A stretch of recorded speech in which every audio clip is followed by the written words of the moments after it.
This is Charlottesville Tomorrow, an advocate for our future today.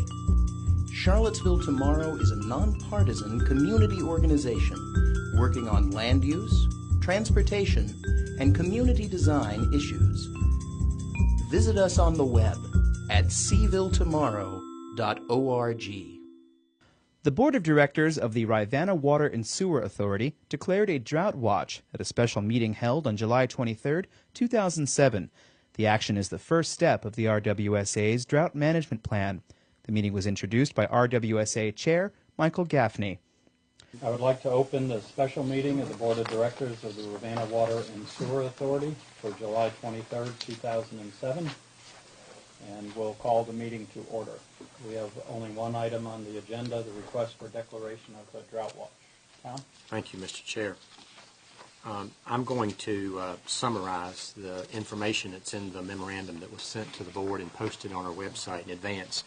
But as I do, a couple of the numbers that I announced may be updated to today's date, so the statistics may be a little updated. We are following a plan that was adopted by this board last September after significant public input and a public meeting.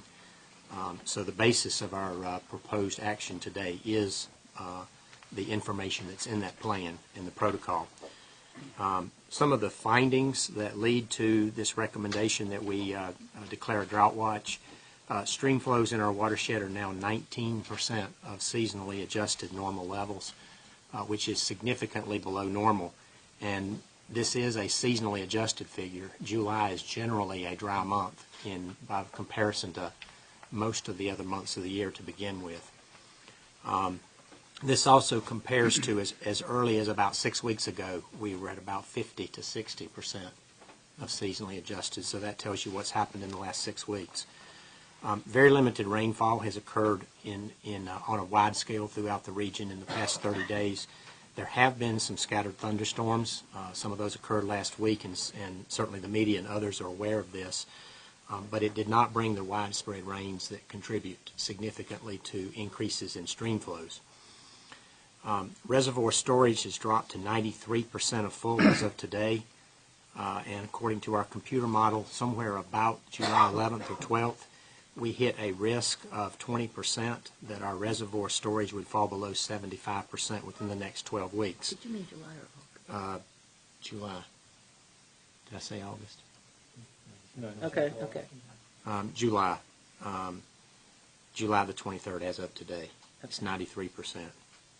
And we have hit the statistical trigger that is in our drought plan for calling for a drought watch. The Ragged Mountain Reservoir stands today at minus 3.8 feet. It's holding steady because we are now using the Sugar Hollow Reservoir to supply the observatory water treatment plant. The Sugar Hollow Reservoir is now at minus 1.6 feet. That compares with only 5 days ago it was 0.6 feet. So that reservoir is now dropping at a rate of about 2.5 inches per day.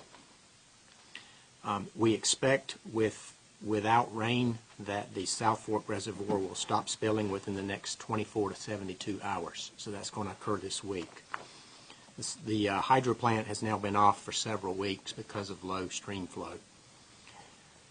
The Climate Prediction Center, which they provide statistical probabilities of what might happen in the months to come, they certainly don't have a perfect crystal ball, as none of us do, on this issue.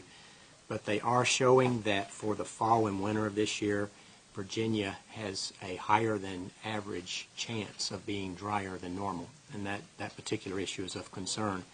I will add to that they're showing in the shorter term forecast the possibility of some relief based on potential for hurricane activity up and down the eastern seaboard.